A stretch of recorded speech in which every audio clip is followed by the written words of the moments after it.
क्या आपने कभी जीवन के उस मोड़ पर खुद को पाया है जहां सब कुछ भ्रमित लगता है, जहां सही और गलत का निर्णय करना कठिन हो जाए, जहां रिश्ते, धर्म, कर्तव्य और इच्छाएं एक दूसरे से टकराने लगें? तब कौन देगा उत्तर इन जटिल प्रश्नों का? उत्तर छुपा है गीता में। यह सिर्फ एक पुस्तक नहीं, एक जीवन दर्शन है। यह सिर्फ युद्ध की कथा नहीं, आत्मा और परमात्मा का संवाद है। जब अर्जुन मोह और शंका में डूबे, तब भगवान श्री कृष्ण ने जो कहा, वही आज भी हमें जीवन के हर संघर्ष में मार्ग दिखाता है।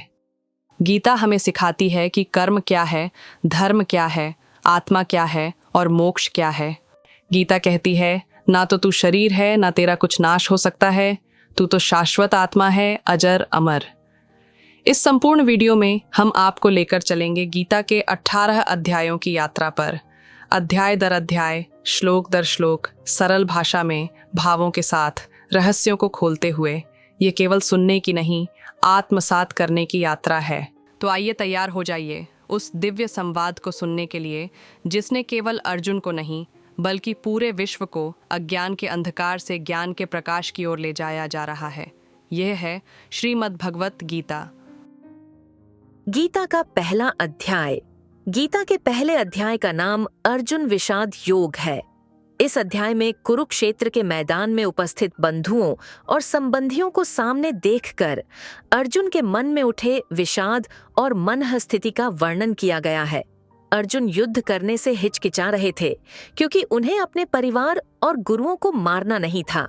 इसलिए उन्होंने भगवान कृष्ण से सलाह मांगी।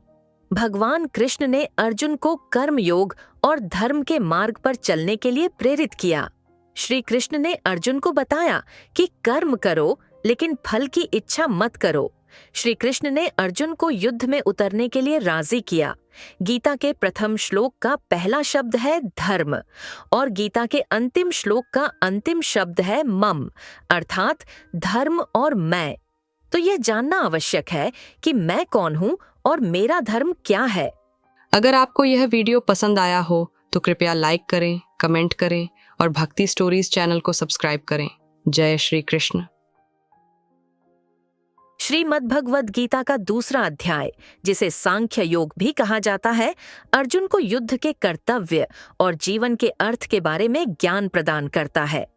कृष्ण अर्जुन को कर्म और ज्ञान के महत्व के बारे में समझाते हैं और यह भी कि कैसे कर्मों के फल से विरक्त होकर व्यक्ति को मोक्ष प्राप्त हो सकता है। एक क्षत्रिय का कर्तव्य युद्ध करना है और उसे अपने कर्तव्य से विचलित नहीं होना चाहिए। कृष्ण अर्जुन को बताते हैं कि वह जो कुछ भी देख रहा है वह क्षणिक है और आत्मा अमर है, इसलिए शोक करना व्यर्थ है। कर्म और ज्ञान दोनों ही मोक्ष की ओर ले जाते हैं।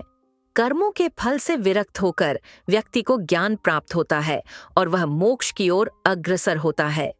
व्यक्ति को राग और द्वेष से मुक्त रहना चाहिए और अपनी बुद्धि को स्थिर रखना चाहिए। कृष्ण अर्जुन को आत्मा के बारे में ज्ञान प्रदान करते हैं और बताते हैं कि आत्मज्ञान ही मोक्ष की कुंजी है। गीता का तीसरा अध्याय सुनने के लिए चैनल को लाइक और सब्सक्राइब जरूर करिए।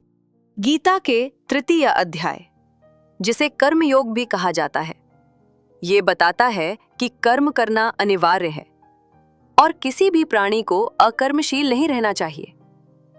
इस अध्याय में श्री कृष्ण अर्जुन को समझाते हैं कि कर्मों को त्यागने के बजाय उन्हें अपने कर्तव्य का पालन करते हुए निष्ठा और समर्पण के साथ करना चाहिए और इससे मोक्ष प्राप्त किया जा सकता है। कर्म करना अनिवार्य है। श्री कृष्ण कहते हैं कि कोई भी व्यक्ति एक क्षण के लिए भी अकर्मशील नहीं रह सकता है, क्योंकि सभी जीव अपनी स्वाभाविक प्रकृति के गुणों से बंधे हुए हैं और किसी न किसी कार्य में लगे रहते हैं। स्वधर्म का पालन। अर्जुन को अपने स्वधर्म अर्थात अपने कर्तव्य और स्वभाव के अनुसार कार्य करने का निर्देश दिया जाता है और दूसरों की दिखावटी साधना की बजाय अपनी शास्त्र विधि अनुसार साधना करने के लिए प्रेरित किया जाता है। निष्काम कर्म। कर्मों को फल की इच्छा के बिना केवल कर्तव्य के रूप में करने का महत्व बताया गया है और ये भी कि कर्मों का फल परमात्मा को समर्पित कर देना चाहिए। कर्म योग की शिक्षा। इस अध्याय में कर्म योग अर्थात कर्मों के माध्यम से योग की प्राप्ति की व्याख्या की गई है, जो कि ज्ञान और कर्म के मार्ग को मिलाकर मोक्ष प्राप्त करने का तरीका है। आदर्श का पालन। अर्जुन को अपने कर्मों में एक उच्च आदर्श स्थापित करने और उसके लिए समर्पित रहने के लिए कहा जाता है। बुद्धि का नियंत्रण। कर्म करते समय मन को अतीत और भविष्य की चिंता में न फंसाने के लिए कहा जाता है, बल्कि बुद्धि को आदर्श पर केंद्रित करने के लिए प्रेरित किया जाता है। इच्छाओं का त्याग। अंततः इच्छाओं को समाप्त करने के लिए उच्चतर इच्छाओं को अपनाकर और मुक्ति की इच्छा के माध्यम से सभी इच्छाओं को समाप्त करने की बात कही जाती है।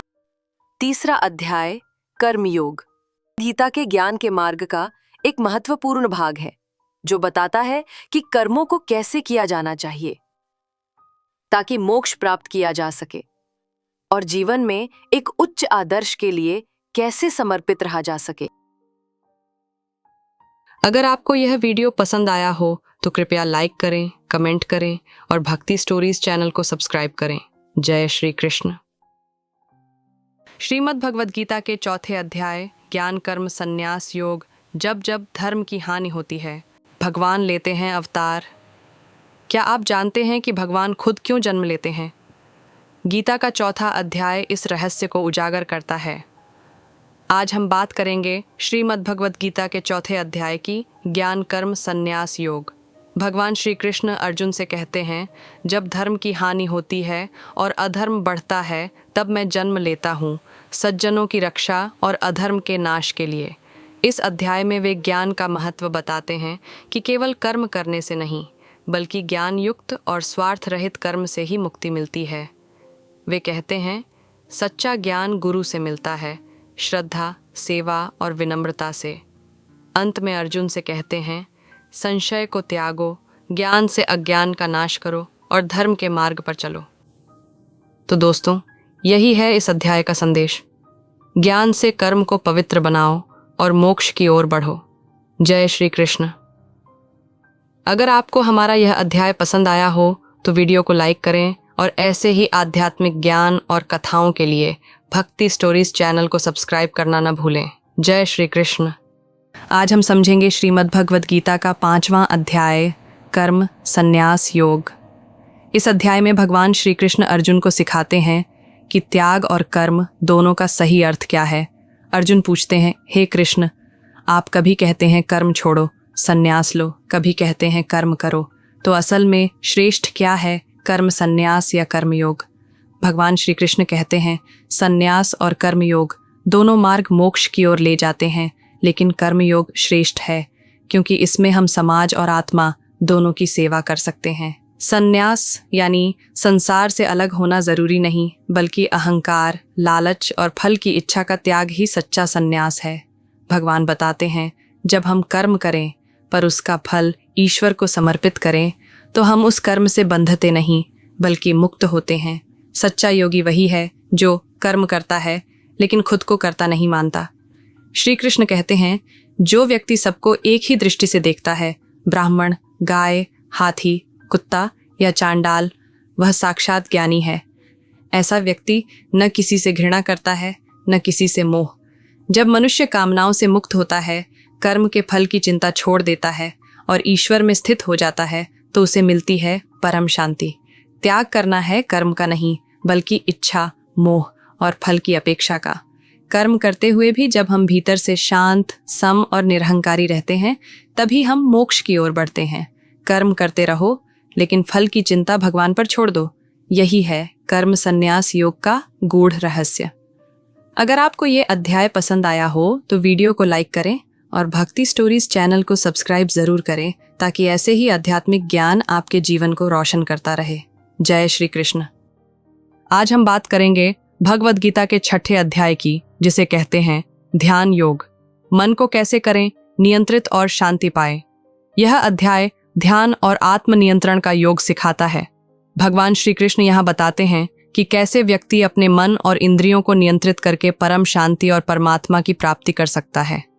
श्री कृष्ण कहते हैं कि जो अपने मन को नियंत्रण में लेकर ध्यान करता है, वह सबसे श्रेष्ठ योगी है। ध्यान योग में केवल शरीर को स्थिर रखना ही नहीं, बल्कि मन को भी एकाग्र रखना होता है। मन को विचलित होने से रोकना, इंद्रियों को संयमित करना और निरंतर भगवान का स्मरण करना ध्यान योग के मुख्य गुण हैं। श्री कृष्ण कहते हैं कि ध्यान योगी का जीवन साधारण होता है, न अत्यधिक भोजन करता है, न पूर्ण उपवास, बल्कि मध्यम मार्ग अपनाता है। ध्यान योगी अपने आसन में स्थिर रहता है, मन को शांत करता है और ईश्वर में लीन हो जाता है। मन बहुत चंचल और उग्र होता है, इसे नियंत्रित करना बहुत कठिन है, पर योगी इसे धैर्य और अभ्यास से कर सकता है। श्री कृष्ण कहते हैं कि जैसे आग से निकलती हुई लौ बहुत हिलती है, वैसे ही मन भी चलता रहता है, पर जो इसे स्थिर कर लेता है वही योगी कहलाता है। ध्यान योग का अंतिम लक्ष्य है आत्मा का परमात्मा में विलीन होना, अपने अंदर की शाश्वत शांति का अनुभव करना। योगी को अपने भीतर ईश्वर की अनुभूति होती है। वह सभी प्राणियों में ईश्वर को देखता है और सर्वत्र एकात्मता का बोध करता है। श्री कृष्ण बताते हैं कि सबसे बड़ा योगी वही है जो न तो दूसरों से द्वेष रखता है, न अपने ऊपर घमंड करता है, सबको समान भाव से देखता है और सभी प्राणियों के प्रति प्रेम और करुणा रखता है। ऐसे योगी का मन शांत, संतुष्ट और निर्मल होता है। भगवान श्री कृष्ण अर्जुन से कहते हैं कि ध्यान योग कठिन जरूर है, पर जो इसमें स्थिर रहता है वही असली विजेता है। जो भी इस योग में असफल होता है वह पुनर्जन्म लेकर फिर से प्रयास करता है, पर जो ध्यान योग को समझकर लगन से करता है वह कभी नष्ट नहीं होता। ध्यान योग हमें सिखाता है, मन को नियंत्रित करो, अपने इंद्रियों को संयमित रखो और परमात्मा में लीन हो जाओ। यह योग आत्मा को शुद्ध करता है और अंत में मोक्ष की प्राप्ति कराता है। इस अध्याय से हमें मिलता है एक जीवन की गहरी सीख। धैर्य, संयम और ईश्वर भक्ति से मन को स्थिर करो और जीवन में शांति प्राप्त करो। अगर आपको यह वीडियो पसंद आया हो तो कृपया लाइक करें, कमेंट करें और भक्ति स्टोरीज चैनल को सब्सक्राइब करें। जय श्री कृष्ण। श्रीमद् भगवद गीता के 7वें अध्याय ज्ञान विज्ञान योग। आज हम बात करेंगे भगवद गीता का 7वां अध्याय, जिसे कहते हैं ज्ञान विज्ञान योग। यह अध्याय भगवान श्री कृष्ण के दिव्य ज्ञान और उनके स्वरूप का रहस्य खोलता है। यह बताता है कि ईश्वर क्या है, वह हमारे जीवन में कैसे है और उसे जानने का सही तरीका क्या है। भगवान कहते हैं कि वे सब कुछ हैं, संसार का सृष्टिकर्ता, पालनहार और संहारक, पर लोग उन्हें समझ नहीं पाते क्योंकि उनका अहंकार और मोह उन्हें सत्य से दूर रखता है। जो लोग भगवान को भक्ति, श्रद्धा और ज्ञान से जानते हैं वे सच्चे ज्ञानी कहलाते हैं। भगवान बताते हैं कि जो मनुष्य ईश्वर की भक्ति करता है, जो उन्हें याद करता है, जो उनकी पूजा करता है, ऐसे भक्त ही उन्हें जानते हैं और उनसे जुड़ पाते हैं। श्रद्धा और भक्ति ही ज्ञान का आधार है। भगवान समझाते हैं कि संसार में 2 प्रकार की शक्तियाँ हैं, जड़ अप्राण शक्ति जैसे पृथ्वी, जल, अग्नि आदि, और चेतन शक्ति जो परमात्मा है। परमात्मा ही सभी शक्तियों का स्रोत है। भगवान कहते हैं कि वे सब जीवों के हृदय में विद्यमान हैं, परंतु मनुष्यों को यह समझना कठिन होता है। वे सब जगह हैं, पर लोग उन्हें देखने में असमर्थ रहते हैं क्योंकि उनकी इंद्रियां सीमित हैं।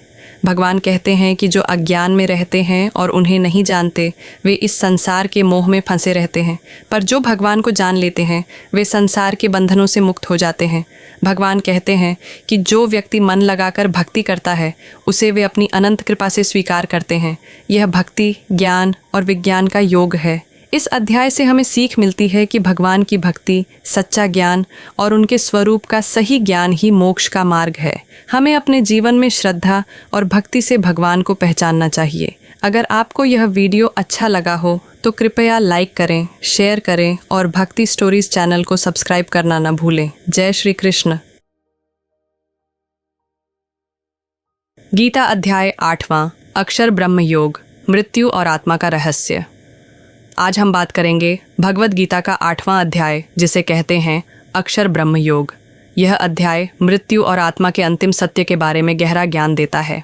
यह बताता है कि जीवन और मृत्यु के बीच की कड़ी क्या है और अंतिम समय पर व्यक्ति का ध्यान क्या होना चाहिए। भगवान श्री कृष्ण बताते हैं कि वे अनंत और अविनाशी हैं, यानी अक्षर ब्रह्म। यह ब्रह्म निरंतर है जो जन्म मरण से परे है।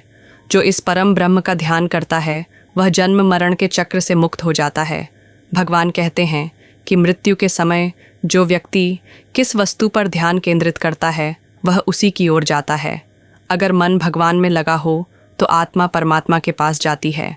अगर अन्य वस्तुओं में फंसा हो तो पुनर्जन्म की प्रक्रिया शुरू हो जाती है। ध्यान योग और भक्ति का महत्व बताया गया है कि ये शक्ति देते हैं अंत समय सही ध्यान लगाने की। जो व्यक्ति जीवन भर योग और भक्ति करता है उसकी मृत्यु भी शुभ होती है। भगवान ने बताया कि आत्मा का संसार में कई रूपों में जन्म और पुनर्जन्म होता रहता है, पर जो भगवान को जानता है और ध्यान करता है वह मृत्यु के बाद परम ब्रह्म में विलीन हो जाता है। ज्ञान और भक्ति दोनों आवश्यक हैं। ज्ञान से आत्मा की पहचान होती है और भक्ति से उस परमात्मा के प्रति प्रेम और लगाव बढ़ता है। दोनों मिलकर मोक्ष का मार्ग बनाते हैं। 8वां अध्याय हमें सिखाता है कि जीवन की अंतिम घड़ी में मन को ईश्वर में लगाना चाहिए। योग और भक्ति से जीवन को शुद्ध करो ताकि मृत्यु के समय आत्मा सही दिशा में जाए। यह अध्याय आत्मा की अनंत यात्रा का रहस्य समझाता है। अगर आपको यह वीडियो पसंद आया हो तो कृपया लाइक करें, शेयर करें और भक्ति स्टोरीज चैनल को सब्सक्राइब करना न भूलें। जय श्री कृष्ण। गीता का 9वां अध्याय राजविद्या राजगुह्य योग। आज हम बात करेंगे भगवद गीता का 9वां अध्याय जिसे कहते हैं राजविद्या राजगुह्य योग। यह अध्याय भगवान श्री कृष्ण का सबसे गुप्त और महत्वपूर्ण ज्ञान बताता है जो मोक्ष का मार्ग है। यह ज्ञान भक्तिपूर्ण समर्पण और परमात्मा के साथ गहरा संबंध स्थापित करता है। भगवान कहते हैं कि यह योग राजविद्या श्रेष्ठ ज्ञान और राजगुह्य अति गुप्त रहस्य, जो इसे समझता है और अभ्यास करता है वह इस संसार में और परलोक में सफल होता है। भगवान स्वयं बताते हैं कि वे सब जगह हैं, सृष्टि के भीतर और बाहर, सब जीवों के हृदय में समाये हुए हैं, परंतु भक्ति और प्रेम के बिना उन्हें समझना कठिन है। भगवान कहते हैं कि जो सच्चे मन से उनकी भक्ति करते हैं वे सबसे प्रिय हैं। वे अपने भक्तों के सुख दुख में हमेशा साथ रहते हैं। भक्त के लिए भगवान की कृपा ही सबसे बड़ी रक्षा है। भक्ति से बढ़कर कोई रास्ता नहीं। जो मन लगाकर भगवान को याद करता है उसे सभी दुखों से मुक्ति मिलती है। भक्ति से ही जीवन सफल और अर्थपूर्ण बनता है। भगवान समझाते हैं कि सृष्टि उनका खेल है जिसमें वे सब कुछ नियंत्रित करते हैं। वे सभी प्राणियों के जन्म और मृत्यु के लिए जिम्मेदार हैं, पर भक्तों को वे हमेशा सुरक्षित रखते हैं। यह अध्याय हमें सिखाता है कि सच्ची भक्ति और समर्पण से ही भगवान की प्राप्ति संभव है। ज्ञान, योग और कर्म का सार है मन को ईश्वर में लगाना और पूरी श्रद्धा से भक्ति करना। अगर आपको यह वीडियो पसंद आया हो तो कृपया इसे लाइक करें, कमेंट करें और भक्ति स्टोरीज चैनल को सब्सक्राइब करना न भूलें। जय श्री कृष्ण। श्रीमद् भगवद गीता के 10वें अध्याय विभूति योग, भगवान की महानता और शक्ति। आज हम जानेंगे भगवद गीता के 10वें अध्याय के बारे में जिसे कहते हैं विभूति योग। इस अध्याय में भगवान श्री कृष्ण अपने दिव्य रूप और विभूतियों का वर्णन करते हैं। यह अध्याय हमें सिखाता है कि भगवान की महानता और शक्ति कैसे इस संसार में प्रकट होती है। भगवान कहते हैं कि वे संसार की सभी महान शक्तियों और गुणों के मूल स्रोत हैं। सूर्य की रोशनी, चंद्रमा की ठंडक, अग्नि की गर्मी, समुद्र की विशालता, ये सब उनकी विभूतियां हैं। हर महान व्यक्ति या शक्ति के पीछे भगवान की अद्भुत शक्ति छुपी होती है। भगवान बताते हैं कि उनके स्वरूप को समझना कठिन है क्योंकि वे सर्वत्र हैं, पर जो भक्त उनका ध्यान करते हैं वे उनकी महिमा को जान पाते हैं। भगवान की विभूतियां उनकी दिव्यता का प्रमाण हैं। भगवान बताते हैं कि सभी जीव उनकी शक्ति से जीवित हैं। वे सभी के अंदर निवास करते हैं, पर कुछ लोग ही उनकी महिमा को समझते हैं। जिसने भगवान की विभूतियों को समझा उसने सच्चा ज्ञान प्राप्त किया। भगवान अपने कुछ प्रमुख विभूतियों का वर्णन करते हैं, जैसे सूर्य में उनकी प्रकाश रूपी शक्ति, समुद्र में उनकी विशालता, बुद्धिमान लोगों में उनका ज्ञान, योद्धाओं में उनका साहस। ये सब भगवान की अलग अलग दिव्य अभिव्यक्तियां हैं। जो व्यक्ति भगवान की विभूतियों को समझता है वह उनकी ओर अधिक भक्ति करता है। भक्ति से ही परमात्मा की अनुभूति संभव होती है। विभूति योग हमें सिखाता है कि भगवान सभी चीज़ों में विद्यमान हैं। उनकी महानता और शक्ति को समझकर हमें उनसे प्रेम और भक्ति करनी चाहिए। भगवान के स्वरूप का यह ज्ञान हमारे जीवन को आध्यात्मिक दृष्टि से समृद्ध बनाता है। अगर आपको यह वीडियो पसंद आया हो तो कृपया लाइक करें, शेयर करें और भक्ति स्टोरीज चैनल को सब्सक्राइब करना न भूलें। जय श्री कृष्ण। श्रीमद् भगवद गीता 11वां अध्याय विश्वरूप दर्शन योग। आज हम जानेंगे भगवद गीता के 11वें अध्याय के बारे में, जिसे कहते हैं विश्वरूप दर्शन योग। यह अध्याय अत्यंत चमत्कारी और रहस्यमयी है, क्योंकि इसमें अर्जुन को भगवान श्री कृष्ण का विराट विश्वरूप देखने को मिलता है। अर्जुन भगवान से कहते हैं कि वे उन्हें अपने उस विराट रूप में देखना चाहते हैं जिसमें पूरा ब्रह्मांड समाया हो। भगवान श्री कृष्ण मुस्कुराकर कहते हैं कि सामान्य आंखों से यह संभव नहीं, इसलिए वे अर्जुन को दिव्य दृष्टि प्रदान करते हैं। अर्जुन भगवान के उस रूप को देखकर स्तब्ध रह जाते हैं। हजारों मुख, अनेक नेत्र देवता, ब्रह्मा, शिव, अग्नि सब उनके शरीर में समाये हैं। सूर्य और अग्नि जैसे तेज काल रूप में सबका संहार करते हुए भगवान यह रूप अनंत, अपार और अवर्णनीय है। अर्जुन भय और भक्ति से भर जाते हैं। वे समझ जाते हैं कि भगवान केवल मित्र या सारथी नहीं हैं, वे तो संपूर्ण ब्रह्मांड के स्वामी हैं। वे भगवान से क्षमा मांगते हैं और सच्चे समर्पण की भावना से नतमस्तक होते हैं। भगवान कहते हैं, मैं काल हूँ, संसार को नष्ट करने वाला। जो होना है वह पहले ही तय है। अर्जुन केवल निमित्त मात्र है, उसे सिर्फ अपना कर्म करना है, फल की चिंता नहीं करनी है। अर्जुन भगवान से विनती करते हैं कि वे पुनः अपने शांत रूप में आए। भगवान श्री कृष्ण पुनः अपने मोहक मानव रूप में प्रकट होते हैं और अर्जुन को कर्म में लगने की प्रेरणा देते हैं। विश्वरूप दर्शन योग हमें सिखाता है कि भगवान सर्वशक्तिमान हैं। वे काल भी हैं, ब्रह्मा भी हैं और मोक्ष का मार्ग भी वही है। हमें अहंकार छोड़कर पूर्ण समर्पण और निस्वार्थ कर्म के मार्ग पर चलना चाहिए। अगर आपको यह दिव्य वीडियो पसंद आया हो तो कृपया इसे लाइक करें, शेयर करें और भक्ति स्टोरीज चैनल को सब्सक्राइब करना न भूलें। जय श्री कृष्ण। श्रीमद् भगवद गीता 12वां अध्याय भक्ति योग। सच्चे भक्त के लक्षण और भगवान की कृपा। आज हम जानेंगे भगवद गीता के 12वें अध्याय भक्ति योग के बारे में। यह अध्याय भगवान श्री कृष्ण और अर्जुन के बीच उस प्रेमपूर्ण संवाद को दर्शाता है जिसमें अर्जुन पूछते हैं, हे भगवान, आप किसे श्रेष्ठ मानते हैं, निर्गुण ब्रह्म को पूजने वाले को या आपके साकार रूप की भक्ति करने वाले को? भगवान उत्तर देते हैं कि दोनों ही मार्ग श्रेष्ठ हैं, लेकिन साकार रूप की भक्ति करना अधिक सरल और प्रिय है, क्योंकि मनुष्य के लिए बिना रूप के ब्रह्म की उपासना कठिन होती है।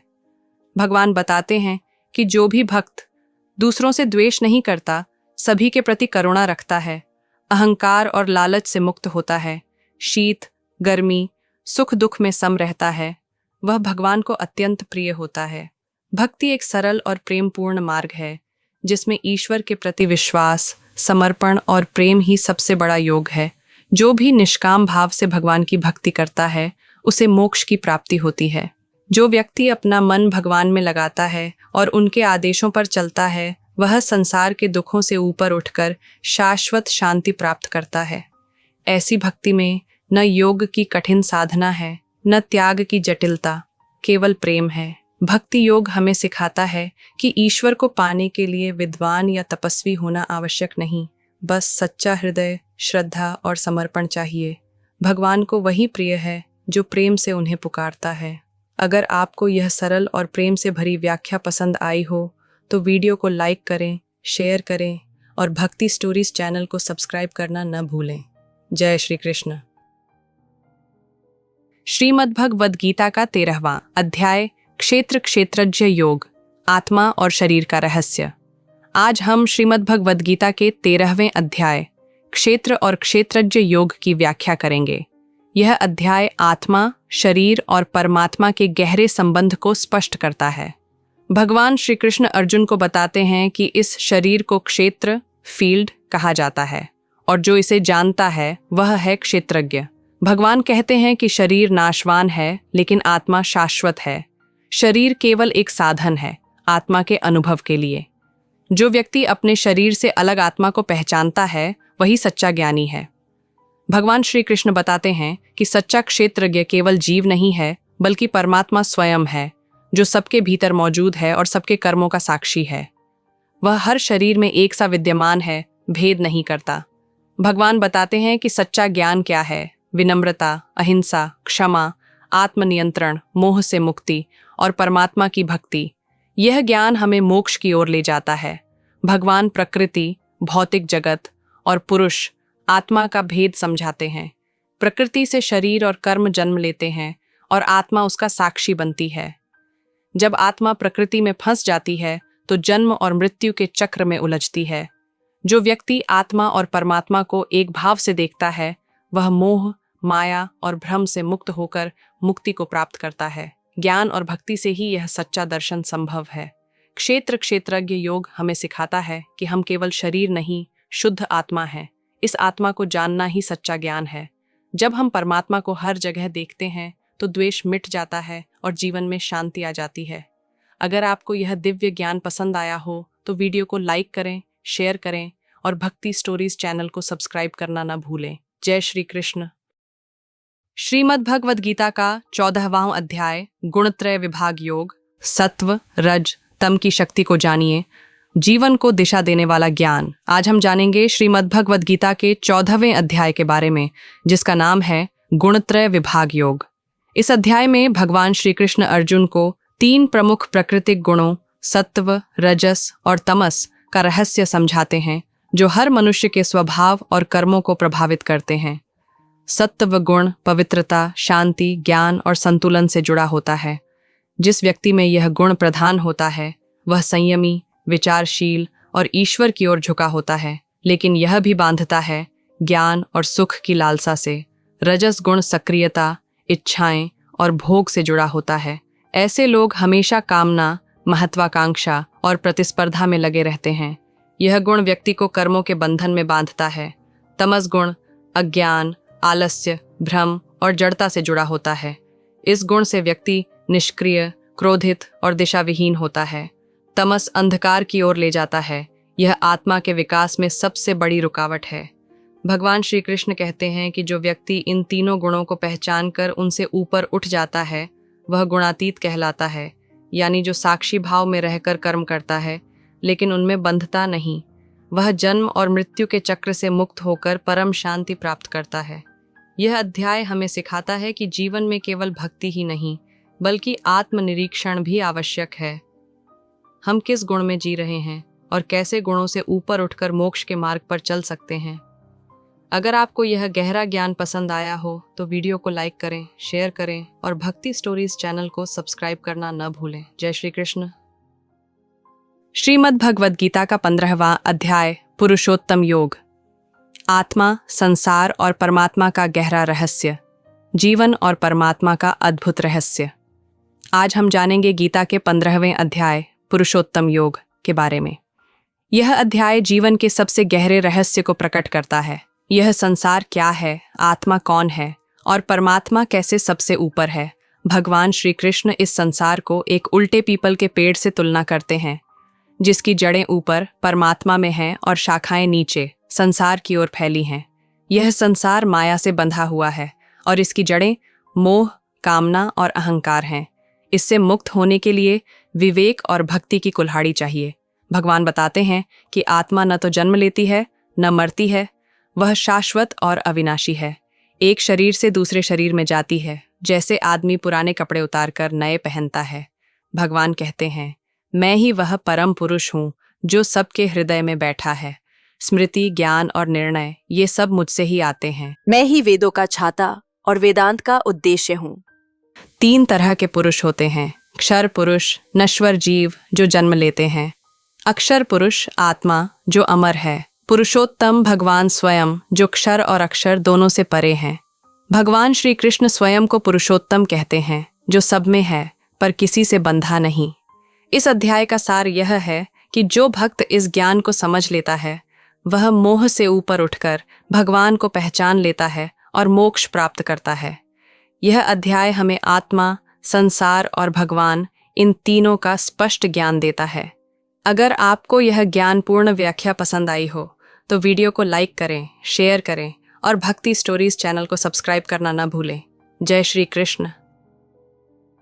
श्रीमद् भगवद गीता का 16वां अध्याय दैवासुर संपद विभाग योग, अच्छाई और बुराई का अंतर।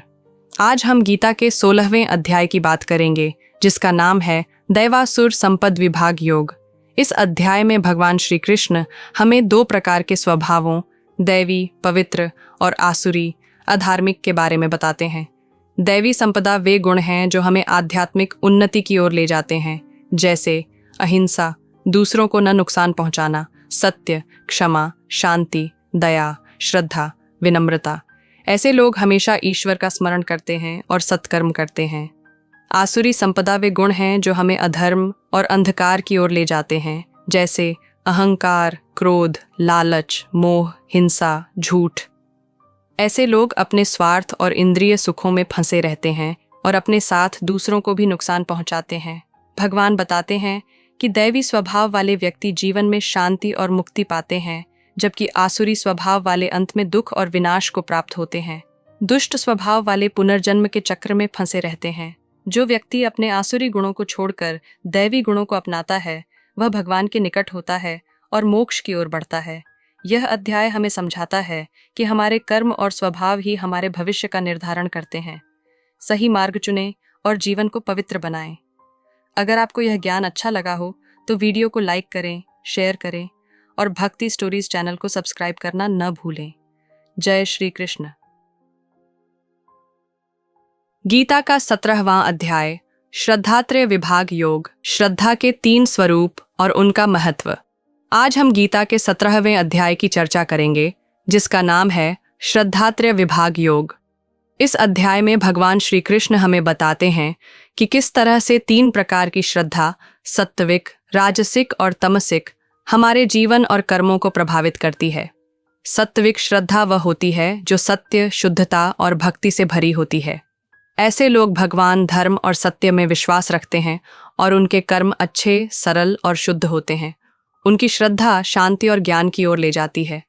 राजसिक श्रद्धा स्वार्थ, कामना और लालच से प्रेरित होती है। ऐसे लोग धर्म और पूजा करते हैं, लेकिन केवल अपने लाभ और प्रतिष्ठा के लिए। उनके कर्मों में अस्थिरता और अहंकार होता है। तमसिक श्रद्धा अज्ञान, अंधविश्वास और अंधकार से भरी होती है। ऐसे लोग मूर्खता, हिंसा और अधर्म में विश्वास करते हैं और उनके कर्म बुरे और विनाशकारी होते हैं। भगवान श्री कृष्ण बताते हैं कि हमारे कर्म और जीवन की गुणवत्ता हमारी श्रद्धा पर निर्भर करती है। हमें अपनी श्रद्धा को सत्व की ओर बढ़ाना चाहिए ताकि हम शांति और मोक्ष प्राप्त कर सकें। यह अध्याय हमें सिखाता है कि श्रद्धा हमारे जीवन का आधार है। सही श्रद्धा से हम ईश्वर के करीब जाते हैं और आध्यात्मिक उन्नति करते हैं। अगर आपको यह वीडियो पसंद आया हो तो लाइक और शेयर करें और भक्ति स्टोरीज चैनल को सब्सक्राइब करना न भूलें। जय श्री कृष्ण। गीता का 18वां अध्याय, मोक्ष संन्यास योग, कर्म और भक्ति से मुक्ति का रास्ता। आज हम गीता के अंतिम अध्याय 18वें अध्याय, मोक्ष संन्यास योग की व्याख्या करेंगे। यह अध्याय हमारे जीवन के कर्म, त्याग और अंतिम मुक्ति के मार्ग को समझाता है। भगवान श्री कृष्ण बताते हैं कि कर्म 3 प्रकार के होते हैं। सत्व गुण से प्रेरित कर्म, शुद्ध, संतुलित और निष्काम।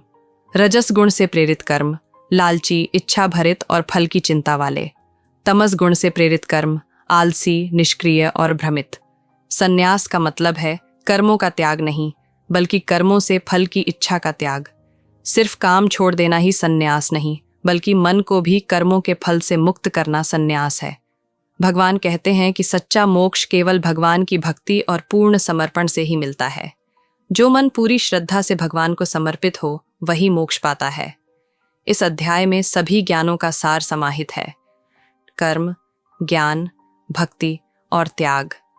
अंत में यही कहा गया है कि आत्मा का उद्देश्य परमात्मा की प्राप्ति है। गीता का यह अंतिम अध्याय हमें जीवन के सर्वोच्च सत्य से परिचित कराता है। सही कर्म करें, फल की चिंता छोड़ें और ईश्वर की भक्ति में लग जाएं। अगर आपको यह ज्ञान लाभदायक लगा हो तो वीडियो को लाइक और शेयर करें और भक्ति स्टोरीज चैनल को सब्सक्राइब करना न भूलें। जय श्री कृष्ण। महाभारत और भगवद गीता हिंदू धर्म के सबसे महान और प्राचीन ग्रंथों में से हैं। महाभारत एक विशाल काव्य है जिसमें युद्ध, नीति, धर्म, राजनीति और जीवन के कई रहस्य समाहित हैं। भगवद गीता महाभारत के भीष्म पर्व में आने वाला एक संक्षिप्त उपदेश है जिसमें भगवान कृष्ण ने अर्जुन को जीवन का सार बताया। लेकिन सवाल ये उठता है कि कृष्ण ने महाभारत क्यों रची और गीता क्यों बनाई। महाभारत केवल एक युद्ध कथा नहीं है, बल्कि उसमें समाज के हर पहलू का चित्रण है। राजनीति, धर्म, मानव स्वभाव और नैतिक दुविधाएं। कृष्ण ने इसे इसलिए रचा क्योंकि उस समय भारत में धर्म और अधर्म के बीच संतुलन बिगड़ रहा था। कौरवों का अधर्म और पांडवों का धर्म संघर्ष की रूप में सामने आया। कृष्ण ने इस महायुद्ध के माध्यम से एक संदेश देना चाहा कि जीवन में धर्म की रक्षा के लिए लड़ाई आवश्यक हो सकती है। वह युद्ध केवल बाहरी संघर्ष नहीं, बल्कि मनुष्य के अंदर अच्छाई और बुराई के बीच की लड़ाई का प्रतीक है। महाभारत ने समाज को यह समझाया कि अधर्म को सहन नहीं करना चाहिए और सच्चाई, न्याय और धर्म की रक्षा करनी चाहिए। कृष्ण का जीवन धर्म युद्ध का प्रतिनिधित्व करता है। वे केवल एक योद्धा या नायक नहीं, बल्कि एक गुरु, मार्गदर्शक और युग पुरुष थे। उन्होंने पांडवों का मार्गदर्शन किया, लेकिन यह मार्गदर्शन केवल युद्ध की रणनीति तक सीमित नहीं था। कृष्ण ने युद्ध के समय अर्जुन के मन में उठ रहे प्रश्नों का उत्तर दिया, जिससे अर्जुन को अपना कर्तव्य समझ में आया। उनका उद्देश्य था कि अर्जुन न केवल बाहरी लड़ाई जीते, बल्कि अपने अंदर के संदेह, मोह और भय पर भी विजय प्राप्त करे। जब महाभारत के युद्ध का समय आया, तब अर्जुन ने अपने संबंधियों, गुरुओं और अपने ही धर्म की लड़ाई से मना कर दिया। वह मानसिक उलझन और विषाद से ग्रस्त हो गया। यह स्थिति उस समय के हर व्यक्ति की भी होती है, जब वह जीवन के कठिन निर्णयों से घबरा जाता है। कृष्ण ने अर्जुन को न केवल योद्धा के रूप में प्रेरित किया, बल्कि उन्हें जीवन के गूढ़ रहस्यों से भी परिचित कराया। यह उपदेश गीता का रूप ले गया। गीता का मुख्य उद्देश्य था कर्तव्य का पालन करना, स्वधर्म निभाना, निष्काम कर्म करना, फल की चिंता किए बिना कर्म करना, आत्मा और परमात्मा का ज्ञान देना, भक्ति, ज्ञान और योग के माध्यम से मोक्ष का मार्ग दिखाना। गीता क्यों आज भी प्रासंगिक है? गीता केवल युद्ध के समय का उपदेश नहीं है, बल्कि यह हर युग के मनुष्य के लिए जीवन दर्शन है। इसमें मन की शांति, मनोबल और आत्म साक्षात्कार की शिक्षा है। आज के युग में जब युवा भ्रमित, तनावग्रस्त और असमंजस में हैं, गीता उन्हें सिखाती है कि जीवन के कठिन निर्णयों से घबराना नहीं चाहिए। अपने कर्म को समर्पित भाव से करते रहना चाहिए। गीता हमें यह भी बताती है कि हम आत्मा हैं, शरीर नहीं। यह ज्ञान हमें जीवन के प्रति सही दृष्टिकोण देता है। कृष्ण ने महाभारत के युद्ध को एक महान धर्म युद्ध के रूप में स्थापित किया, जिसका संदेश था अधर्म के खिलाफ लड़ो, सत्य और न्याय के लिए संघर्ष करो। गीता के माध्यम से उन्होंने यह भी सिखाया कि जीवन में सबसे बड़ा युद्ध हमारे अंदर होता है, इच्छा, मोह और अहंकार के विरुद्ध।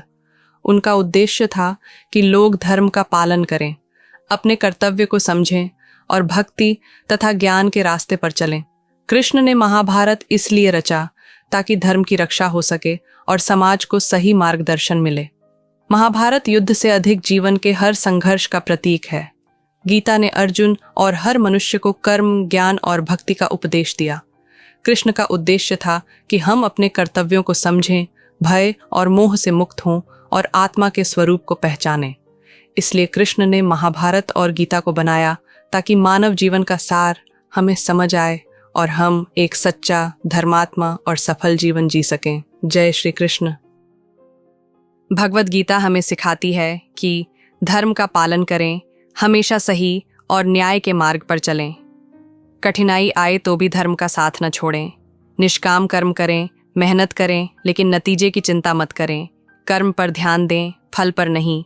मन को नियंत्रित करें, मन को स्थिर और शांत रखें। मन के वशीकरण से ही शांति और सफलता मिलती है। मोह और आसक्ति से ऊपर उठें, दुनिया की माया में फंसने से बचें। आत्मा की खोज करें जो स्थायी है। सच्चा प्रेम और भक्ति करें। प्रेम में शक्ति है, भक्ति से मन मजबूत होता है। भक्ति से जीवन सरल और सुखद बनता है। साहस और आत्मविश्वास रखें, हर संकट में डटकर सामना करें। डर को खुद पर हावी न होने दें। जीवन में संतुलन बनाए रखें। काम, ज्ञान, भक्ति और आनंद का सही मिश्रण जरूरी है। असंतुलन से जीवन में परेशानी आती है। आत्मज्ञान प्राप्त करें, अपने अंदर की शक्ति और आत्मा को समझें। जब आत्मा की पहचान हो जाती है तो भय दूर हो जाता है। आज का युवा वर्ग तेजी से बदलती दुनिया, मानसिक तनाव, प्रतिस्पर्धा और अनिश्चित भविष्य से जूझ रहा है। ऐसे समय में भगवद गीता केवल एक धार्मिक ग्रंथ नहीं, बल्कि जीवन को दिशा देने वाली एक प्रेरणादायक पुस्तक है। गीता का ज्ञान हर युवा के लिए एक मार्गदर्शक की तरह है, जो न केवल आध्यात्मिक विकास बल्कि मानसिक संतुलन, आत्मविश्वास और निर्णय क्षमता को भी बढ़ाता है। भगवद गीता हमें सिखाती है मानसिक शांति और आत्मनियंत्रण। गीता हमें सिखाती है कि मन का स्थिर रहना ही सच्चा बल है। आज के युवा सोशल मीडिया, करियर प्रेशर और निजी समस्याओं में उलझे रहते हैं। गीता कहती है, मन को जीतना ही सबसे बड़ी जीत है। जब युवा ध्यान, संयम और आत्मनिरीक्षण अपनाते हैं तो वे अंदर से मजबूत बनते हैं। भगवद गीता हमें सिखाती है कर्म का सही अर्थ। भगवद गीता का सबसे प्रसिद्ध उपदेश है, कर्म करो, फल की चिंता मत करो। यह सिद्धांत युवाओं को सिखाता है कि वे अपने कार्यों पर ध्यान दें, परिणाम अपने आप आएंगे। इससे वे असफलता के डर से मुक्त हो जाते हैं और बिना तनाव के प्रयास करते हैं। भगवद गीता हमें सिखाती है निर्णय लेने की क्षमता। कई बार युवा जीवन में सही और गलत के बीच भ्रमित हो जाते हैं। अर्जुन की तरह वे भी अपने कर्तव्य को लेकर असमंजस में होते हैं। गीता का ज्ञान उन्हें विवेकपूर्ण निर्णय लेने की शक्ति देता है, जिससे वे जीवन के मोड़ पर मजबूत खड़े रह सकते हैं। भगवद गीता हमें सिखाती है आत्मज्ञान और उद्देश्य। गीता आत्मा और शरीर के बीच अंतर को समझाती है। युवा जब आत्मा की पहचान करते हैं तो वे बाहरी दिखावे और तात्कालिक सुख की बजाय दीर्घकालिक उद्देश्य की ओर बढ़ते हैं।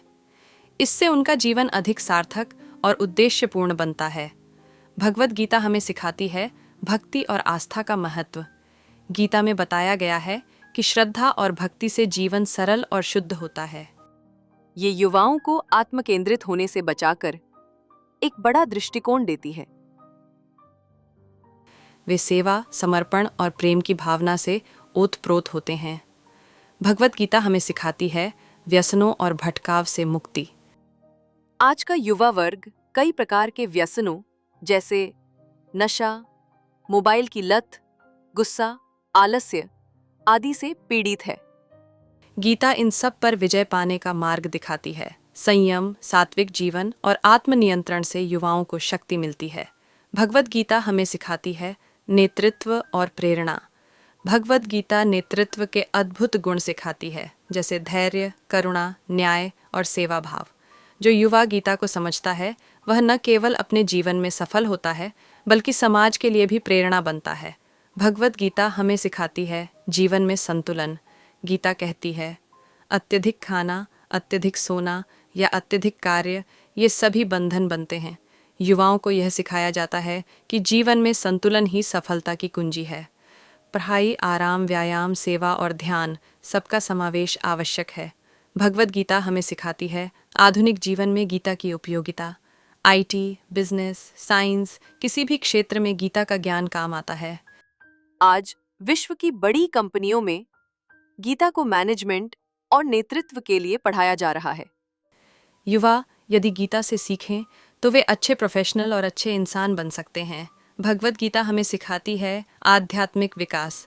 आध्यात्मिकता का अर्थ केवल पूजा पाठ नहीं, बल्कि आत्मा की पहचान है। गीता युवाओं को उनके अंदर छिपे मैं कौन हूँ के उत्तर तक ले जाती है। जब ये बोध हो जाता है, तब जीवन का हर संकट छोटा लगने लगता है। गीता केवल पुरानी किताब नहीं, बल्कि एक जीवन संहिता है। जो युवा इसे अपनाता है वह भीतर से मजबूत, निर्णयशील, शांत और कर्मशील बनता है। आज के समय में युवाओं के लिए गीता का ज्ञान अत्यंत प्रासंगिक है। यह न केवल उन्हें सफलता की ओर ले जाती है, बल्कि उन्हें एक श्रेष्ठ मनुष्य भी बनाती है। जय श्री कृष्ण। भगवद गीता का यह अमृत ज्ञान अब पूर्ण हुआ। जहाँ प्रारंभ हुआ था मोह से, वहीं समाप्ति होती है ज्ञान से। अर्जुन अब भ्रम में नहीं है। वह अब जान गया है कि जीवन का उद्देश्य क्या है, कर्तव्य, धर्म, समर्पण। जहाँ श्री कृष्ण जैसे योगेश्वर हों और अर्जुन जैसा समर्पित धनुर्धर, वहाँ सदा विजय होती है, समृद्धि होती है और धर्म की स्थापना होती है। गीता न तो किसी धर्म की सीमा में बंधी है और न ही केवल युद्ध के लिए कही गई कोई कथा है। यह जीवन जीने की कला है, आत्मा की खोज है और परम सत्य तक पहुँचने की राह।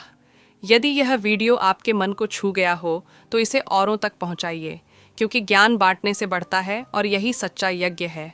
श्री कृष्ण का यह उपदेश आज भी उतना ही प्रासंगिक है जितना कुरुक्षेत्र के उस युद्ध में था। जय श्री कृष्ण। हरिओम। हर सप्ताह हम लाते हैं सनातन धर्म, आध्यात्मिक ज्ञान और प्रेरणादायक कथाएं। जुड़े रहिए, क्योंकि यह यात्रा अभी समाप्त नहीं हुई, यह तो अभी अभी शुरू हुई है। जय श्री कृष्ण। भगवत गीता महाभारत में क्यों कही गई? भगवत गीता का जन्म महाभारत के युद्ध क्षेत्र में हुआ, जब धर्म और अधर्म के बीच निर्णायक संग्राम कुरुक्षेत्र में होने जा रहा था। ये युद्ध केवल दो पक्षों के बीच सत्ता संघर्ष नहीं था, बल्कि ये मानवता, कर्तव्य और धर्म के गहरे प्रश्नों का केंद्र बना। इसी परिस्थिति में भगवान श्री कृष्ण ने अर्जुन को जो उपदेश दिए, वही भगवत गीता कहलाता है। महाभारत की पृष्ठभूमि।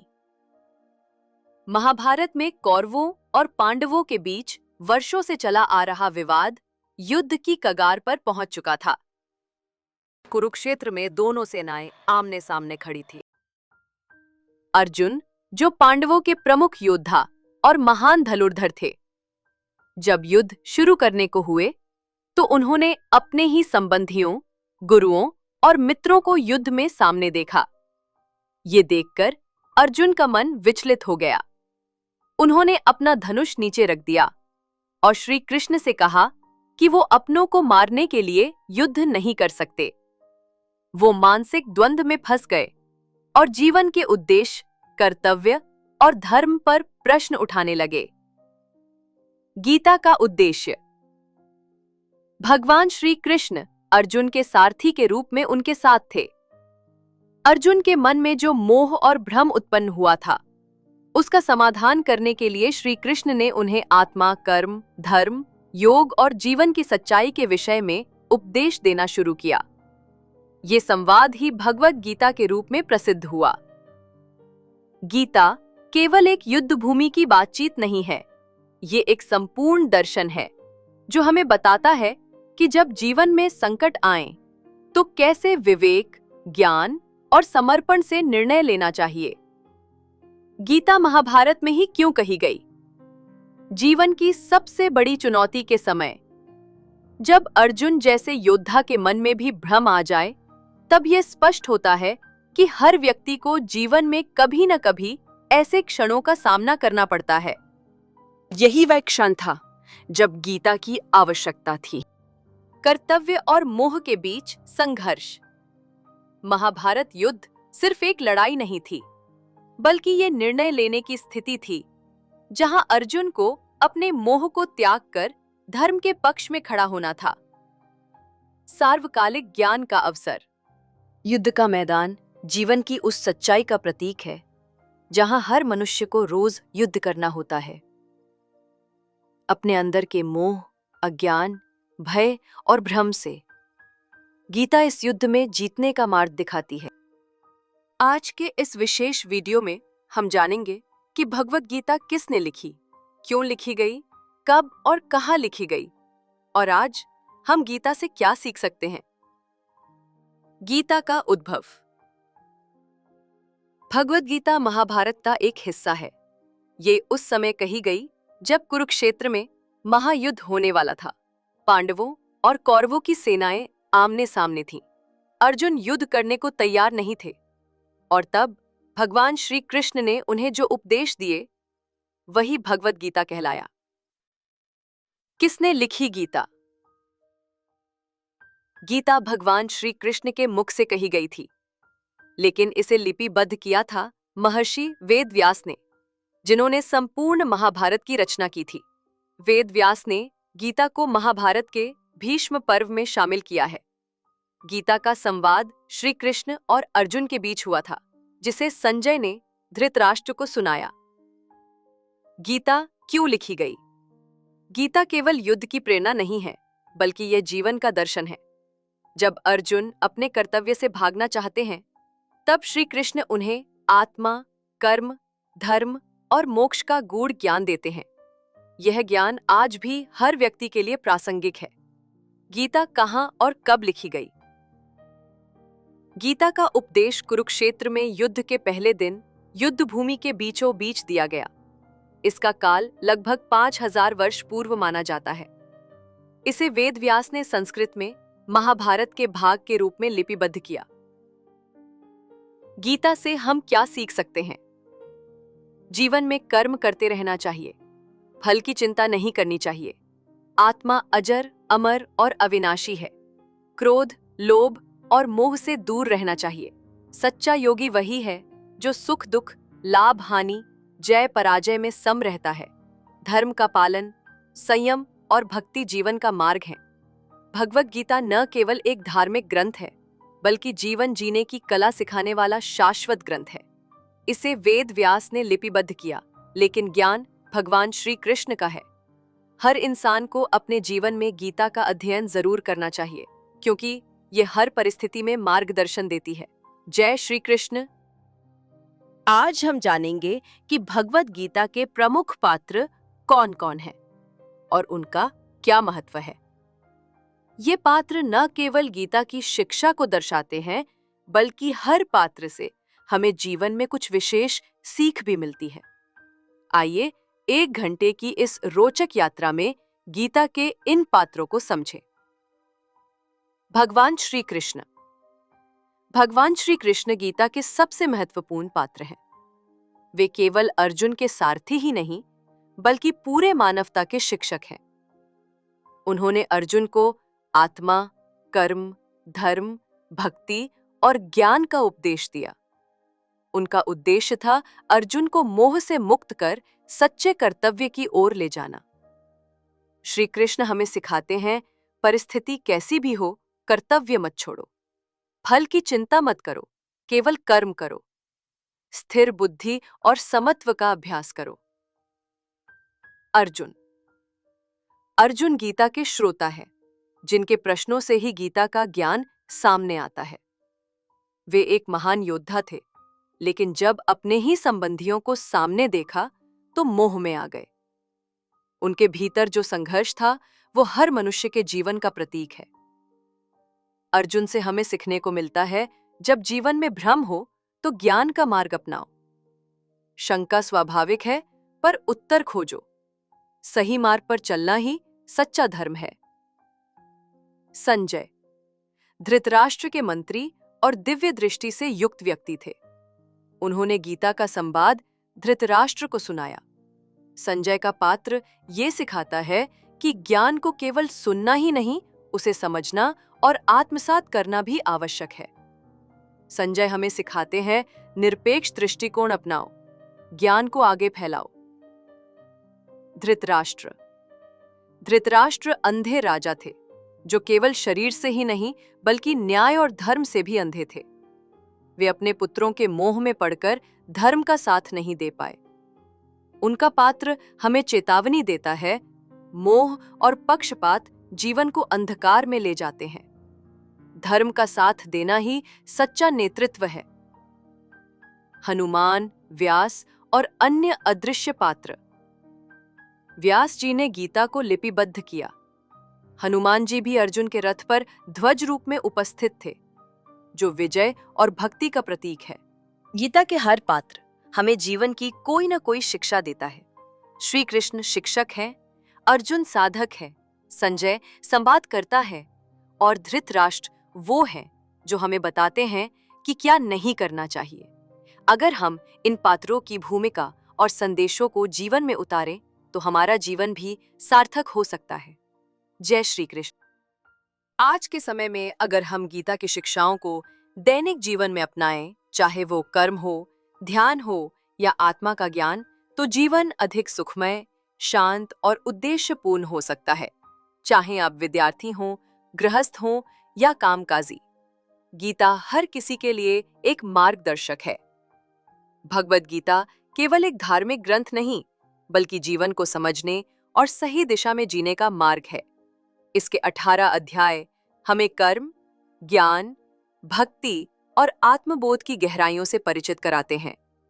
हर अध्याय एक नया दृष्टिकोण, एक नई सीख और आत्मा की ओर एक नया कदम है। अगर हम गीता की शिक्षाओं को अपने जीवन में उतार लें तो न केवल हमारे संकट दूर होंगे बल्कि हमारा मन, जीवन और आत्मा भी शांति से भर उठेगी। गीता पढ़िए, समझिए और अपने जीवन को दिव्यता से भर दीजिए। जय श्री कृष्ण। आज के युवा दिशा और उद्देश्य की तलाश में हैं। गीता उन्हें आत्मविश्वास, नेतृत्व और निर्णय लेने की शक्ति देती है। अगर बच्चों को शुरू से गीता की बातें बताई जाएं, तो उनका चरित्र मजबूत और विचार सकारात्मक बनता है। जिस घर में रोज गीता पाठ होता है, वहां वाणी में मिठास, मन में शांति और संबंधों में समर्पण होता है। ये ग्रंथ परिवार में संस्कार और सद्भाव बनाए रखता है। चाहे परीक्षा का तनाव हो, नौकरी की चिंता हो या जीवन का कोई बड़ा निर्णय, गीता हर स्थिति में मार्गदर्शन देती है। ये एक ऐसा जीवन का मैनुअल है जो हर सवाल का जवाब देती है। तो दोस्तों, गीता केवल पूजा की किताब नहीं है। ये एक जीवित ज्ञान है जो हर समय, हर युग और हर परिस्थिति में हमारे साथ होता है। जब हमारा मन अशांत होता है, गीता में बताए गए ध्यान और योग के मार्ग से हम अपने अंदर की शक्ति को पहचान सकते हैं। गीता पढ़ने से ध्यान केंद्रित होता है और भीतर एक गहरी शांति आती है। श्री कृष्ण का सबसे प्रसिद्ध उपदेश, कर्म करो, फल की चिंता मत करो। आज हम हर काम में केवल लाभ देखना चाहते हैं, लेकिन गीता हमें सिखाती है कि ईमानदारी से किया गया हर कर्म फल देता है, भले ही तुरंत न मिले। गीता कहती है, न आत्मा मरती है, न जन्म लेती है। जब कोई अपना चला जाता है तो हम टूट जाते हैं, लेकिन गीता हमें बताती है कि हम केवल शरीर नहीं बल्कि अमर आत्मा है। इस ज्ञान से जीवन के दुख भी हल्के लगते हैं। गीता में श्री कृष्ण ने अर्जुन को सिर्फ युद्ध का रास्ता नहीं दिखाया, बल्कि बताया कि जीवन में सही क्या है और गलत क्या। आज के समय में जब लोग तनाव, भ्रम और निराशा से जूझ रहे हैं, गीता उन्हें उम्मीद और स्पष्टता देती है। घर में गीता होना यानी ज्ञान का भंडार होना। घर में गीता रखना यानी ईश्वर को घर में स्थान देना। गीता पढ़ना यानी खुद को जानने की शुरुआत करना। तो आइए आज से ही गीता को अपनाएं। रोज कुछ मिनट निकालें इसे पढ़ने के लिए, क्योंकि गीता न सिर्फ जीवन बदलती है बल्कि जीवन को समझने की आंख देती है। जय श्री कृष्ण। गीता पढ़िए, समझिए और अपने जीवन को दिव्यता से भर दीजिए। जय श्री कृष्ण। आज हम बात करेंगे एक ऐसे विषय पर जो बहुत महत्वपूर्ण है, लेकिन बहुत कम चर्चा होती है। नारी के जीवन में भगवत गीता का क्या स्थान? नारी जो परिवार की रीढ़ होती है, त्याग, प्रेम और धैर्य की मूर्ति होती है, क्या उसके लिए भी गीता कुछ कहती है? उत्तर है हाँ। गीता नारी जीवन की हर परिस्थिति में मार्गदर्शक बनती है। गीता कहती है, आत्मा नारी हो या पुरुष समान होती है। शरीर का लिंग भिन्न हो सकता है, लेकिन आत्मा अजर, अमर और समान होती है। आज की नारी जब अपने अस्तित्व की तलाश में है, तो गीता उसे आत्म स्वरूप को पहचानने की शक्ति देती है। मैं केवल एक मां, बहन या पत्नी नहीं हूं, मैं आत्मा हूं और मेरा मूल्य ईश्वर के समान है। ये भाव गीता से ही आता है। गीता सिखाती है, कर्म करना ही जीवन है, लेकिन बिना मोह के। नारी अपने घर, बच्चों, परिवार के लिए निस्वार्थ कर्म करती है, लेकिन जब वो थक जाती है, पहचान खो देती है, तब गीता उसे याद दिलाती है कि हर कर्म अगर श्रद्धा से किया जाए तो वो पूजा बन जाता है। गीता उसे सिखाती है कि अपने कर्तव्यों को बोझ नहीं बल्कि आत्मिक साधना मानो। नारी जीवन में कई संघर्ष होते हैं, घरेलू समस्याएं, आर्थिक चुनौतियां। गीता सिखाती है, जो हुआ वो अच्छा हुआ, जो हो रहा है वो अच्छा हो रहा है, और जो होगा वो भी अच्छा होगा। श्री कृष्ण द्वारा दिया गया धैर्य का मूल मंत्र। ये भावनात्मक स्थिरता नारी को मानसिक रूप से सशक्त बनाती है। नारी जब मां बनती है तो त्याग की मूर्ति बन जाती है। गीता कहती है, सेवा सच्चा योग है। जब नारी बिना स्वार्थ के सेवा करती है तो वो कर्म योगिनी बन जाती है। भगवत गीता उसे ये एहसास दिलाती है कि उसका हर त्याग, हर ममता ईश्वर की पूजा के समान है। गीता किसी पर निर्भर रहने की बात नहीं करती। अपना उद्धार स्वयं करो, किसी दूसरे पर मत निर्भर रहो। आज की नारी जब अपने फैसले खुद लेना चाहती है, गीता उसे आत्मनिर्भरता, सोचने की शक्ति और आत्मबल देती है। नारी स्वभाव से ही भक्त होती है, चाहे वो तुलसी पूजा हो, व्रत हो या संतान की कामना, वो दिल से करती है। गीता हर नारी के जीवन का आईना है। ये उसे शक्ति देती है, शांति देती है और उसकी साधना को सार्थक बनाती है। गीता सिखाती है कि नारी केवल कर्तव्यों में बंधी हुई नहीं है, बल्कि वो साक्षात शक्ति है और उस शक्ति को पहचानने के लिए गीता जैसा ग्रंथ हर नारी के पास होना चाहिए। क्या आप जानते हैं कि श्री कृष्ण ने अर्जुन को गीता का ज्ञान क्यों दिया? क्यों उन्होंने युद्ध के मैदान में जीवन का सबसे गहरा ज्ञान अर्जुन जैसे योद्धा को दिया? क्योंकि एक पुरुष, चाहे वह बेटा हो, पिता हो, पति हो या योद्धा, हर मोड़ पर उसे कठिन फैसले लेने होते हैं, संघर्षों से जूझना होता है और अंदर ही अंदर वो थकने लगता है, टूटने लगता है। ऐसे समय में भगवत गीता एक दीपक की तरह होती है, जो पुरुष को उसका असली स्वरूप दिखाती है। पुरुष को सिखाया जाता है सबको संभालो, लेकिन उसे कभी ये नहीं बताया जाता कि खुद को कैसे संभाले। गीता यही सिखाती है, अपने धर्म, अपने कर्तव्य और अपनी अंतरात्मा को पहचानो। पुरुषों पर घर चलाने, फैसले लेने, माता पिता, पत्नी, बच्चों का ध्यान रखने की जिम्मेदारी होती है। ये सब करते हुए वह खुद को भूल जाता है। गीता कहती है, कर्म करो, फल की चिंता मत करो। ये श्लोक केवल अध्यात्म नहीं, एक मानसिक समाधान है। ये पुरुष को सिखाता है, कर्म करते रहो लेकिन खुद को खो मत। जब पुरुष का धैर्य जवाब देता है, वह गलत निर्णय लेता है। गीता उसे सिखाती है, सच्चा वीर वही है जो अपने मन को जीत ले। कार्यालय का तनाव, सामाजिक अपेक्षाएं, आर्थिक दबाव, पुरुष अक्सर इन सब से बाहर शांत दिखता है, लेकिन भीतर से टूटता है। गीता में ध्यान, योग और आत्मचिंतन का रास्ता है। जो पुरुष गीता पढ़ता है, वह खुद को भीतर से शांत करता है। पति, पिता या पुत्र के रूप में पुरुष को समझदारी और सहनशीलता चाहिए। जीवन के अंतिम चरण में जब पुरुष रिटायर होता है, अकेलापन बढ़ता है, तब गीता उसके लिए एक मित्र बन जाती है। यह आत्मा का ज्ञान पुरुष को मृत्यु का भय मिटाकर आत्म शांति देता है। भगवत गीता सिर्फ एक धार्मिक ग्रंथ नहीं है, ये मनुष्य जीवन की पूरी दिशा है। इसमें कुल 18 अध्याय हैं। हर अध्याय महत्वपूर्ण है, पर एक अध्याय ऐसा है जिसे गीता का मूल सार कहा गया है, और वो है दूसरा अध्याय, सांख्य योग। श्री कृष्ण का पहला उपदेश जब अर्जुन युद्ध भूमि में खड़े होकर कांपने लगे, रोने लगे, तब श्री कृष्ण ने उन्हें पहला ज्ञान दिया। वहीं से शुरू होता है दूसरा अध्याय।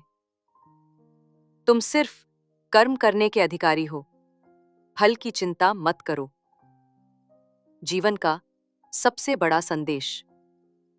हर व्यक्ति के जीवन में दुख आता है, लेकिन कर्म करना बंद नहीं करना चाहिए। सफलता और असफलता दोनों में सम रहो। आत्मा का ज्ञान, आत्मा न पैदा होती है न मरती है। ये ज्ञान हमें सिखाता है, हम सिर्फ शरीर नहीं हैं, हमारी आत्मा अमर है। जब हम मृत्यु को समझ लेते हैं, तब डर खत्म हो जाता है। व्यावहारिक जीवन से जुड़ाव। जब हमें मेहनत का फल नहीं मिले, कोई हमसे धोखा करे, हम निराश हो जाएं, जीवन भारी लगे, तब श्री कृष्ण कहते हैं, कर्म करते जाओ, चिंता मत करो। जो हुआ अच्छा हुआ, जो होगा अच्छा ही होगा। यह अध्याय हमें मानसिक रूप से मजबूत बनाता है। यह अध्याय आत्मा, कर्म, विवेक और कर्तव्य सब सिखाता है। यही कारण है कि स्वामी विवेकानंद, गांधी जी और कई संतों ने इसी अध्याय से प्रेरणा ली। अगर किसी के पास पूरा गीता पढ़ने का समय ना हो, तो अकेले दूसरा अध्याय पढ़कर ही जीवन बदल सकता है। गीता कोई पुरानी किताब नहीं है, ये एक जीवित ज्ञान का स्रोत है। और दूसरा अध्याय वो पहला दीपक है जो हमारे अंधेरे मन में रोशनी लाता है। तो अगली बार जब जीवन में राह न मिले, तो गीता खोलिए, दूसरा अध्याय पढ़िए और कृष्ण से संवाद कीजिए। जय श्री कृष्ण। अगर आपको यह वीडियो पसंद आया हो तो कृपया लाइक करें, कमेंट करें और भक्ति स्टोरीज चैनल को सब्सक्राइब करें। जय श्री कृष्ण।